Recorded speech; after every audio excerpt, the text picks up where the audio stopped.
todos e todas que nos acompanham neste estudo do livro Experimentos Mentais na Educação Matemática. No vídeo de hoje, vamos começar a tratar do capítulo 1 deste livro. Este capítulo que é a base teórica para o desenvolvimento dessa pesquisa. Ele traz o estudo da abordagem semiótica sob a perspectiva de Peirce e também um estudo bastante interessante e conciso sobre a complementaridade de sentido e referência com base no princípio da complementaridade de Ott. Neste vídeo de hoje, vamos falar um pouquinho sobre o pensamento e a comunicação em matemática.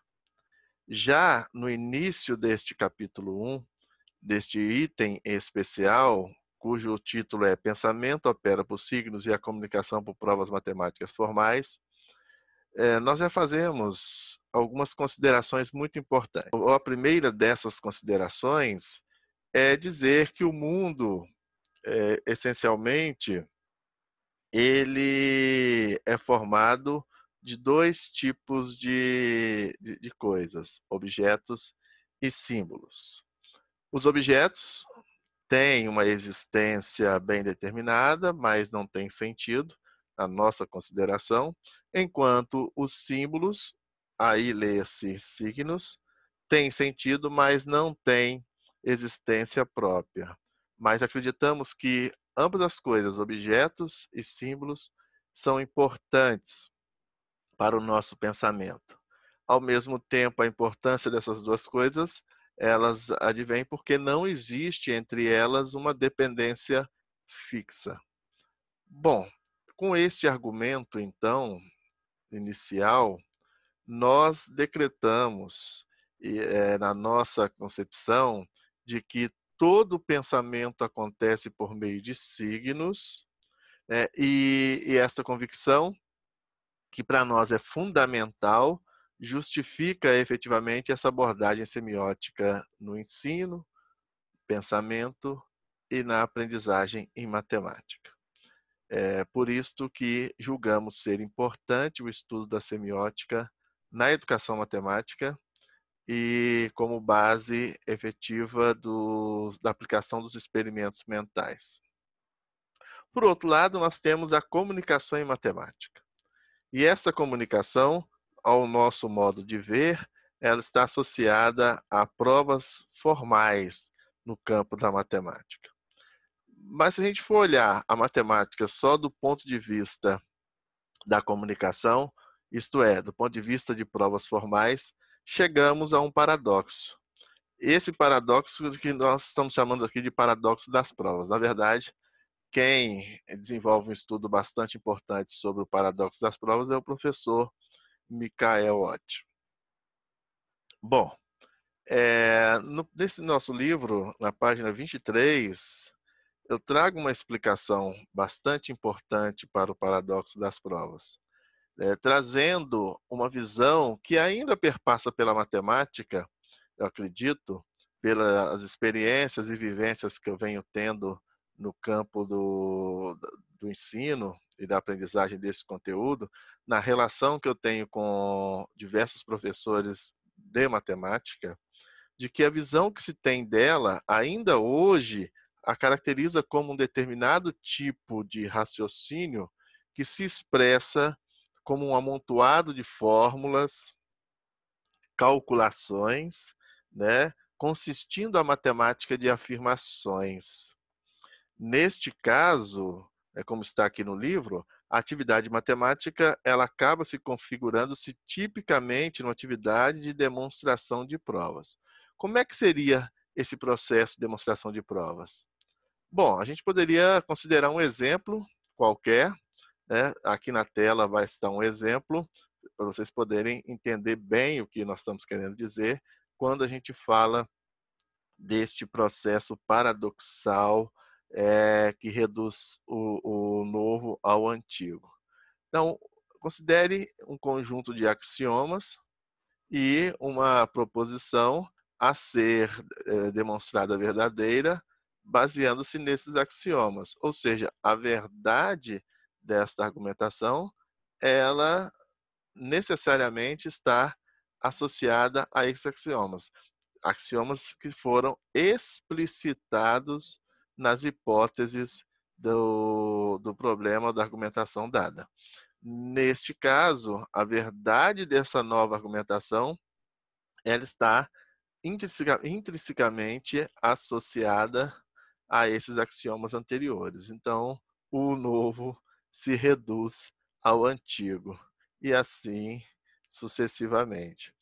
Bom, neste caso, né, com essa discussão, eu aqui passando pelo livro, né, a gente vai caminhar para um outro ponto, que é lá na página 24, em que nós falamos que esse paradoxo, ele pode ser interpretado por meio da consideração de que uma atividade de prova, na nossa concepção, para ser explicativa, ela tem que generalizar.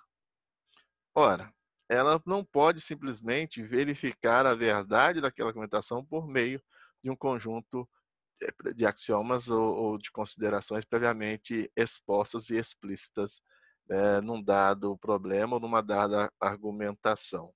Então, para ser explicativa, uma consideração, ela tem de generalizar. Uma prova formal que estabelece uma equivalência lógica formal entre premissas e conclusão, ela não pode, no nosso modo de ver, generalizar. Daí a importância dos experimentos mentais no âmbito da matemática, que tange o seu ensino e também o desenvolvimento da matemática em si. Aí cada um interpreta da forma como achar conveniente. Entendemos que a matemática não é um jogo de xadrez, ou simplesmente um jogo mecânico. Segue aquelas regras que chega-se ao resultado, de uma forma totalmente mecânica. Porque nós entendemos, por exemplo, que ela sempre leva à construção de generalizações. Ora, se a gente puder imaginar aqui um exemplo, vamos pegar um exemplo simples da física. Esta caneta cai. Então, nós pegamos um exemplo simples, um exemplo particular. Mas se quisermos chegar numa proposição mais geral, o que a gente vai escrever? O que a gente vai considerar? Se é uma caneta, então irá cair. Para a validade desta proposição, por exemplo, mais geral, né? Se X é uma pedra, se X é uma caneta, melhor dizendo, se X é uma caneta, então irá cair, a gente tem que acreditar na realidade das relações, nas leis da natureza, na existência de objetos na matemática, e, de certa forma, que esses objetos possam ser representados. Então, este primeiro item do capítulo 1 traz uma discussão bastante interessante neste ponto, dizendo que, de um lado, você tem o aspecto construtivo da matemática, que depende da experimentação mental, depende do ato de representar, depende dessa visão simbólica da matemática, depende dos signos, e do outro lado você quer comunicar, e nessa comunicação ela depende deste desenvolvimento das provas formais. Bom, este vídeo então termina aí. Espero que todos tenham compreendido.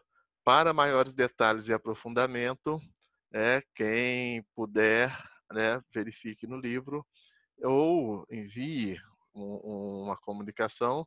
Eu vou deixar o e-mail aqui neste vídeo para quem quiser entrar em contato e conversar sobre essas coisas com mais detalhes.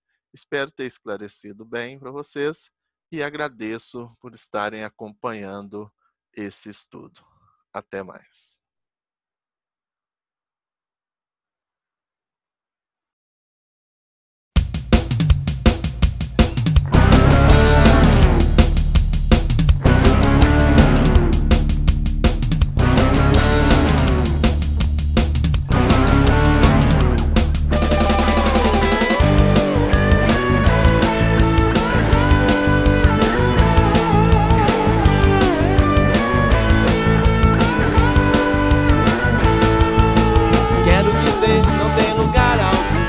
Matemática com música é pra qualquer um. Quero dizer, não tem lugar algum. Matemática com música é pra qualquer um. Venham todos aprender.